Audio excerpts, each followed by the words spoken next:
Чтобы жить хорошо было. И платили пенсию побольше. Я устал, я ухожу. Не знаю, хотелось бы правду услышать.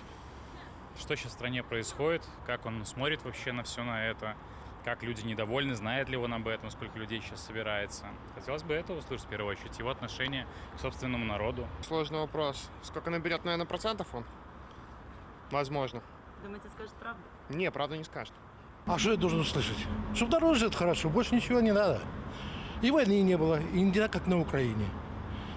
Вот это самое главное. Всем добра. Что бы я хотел услышать?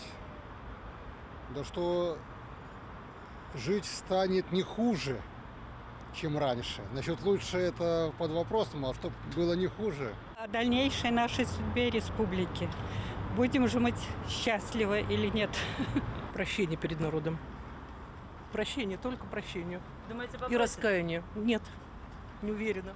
Ухожу, устал народ мучить, ухожу, простите.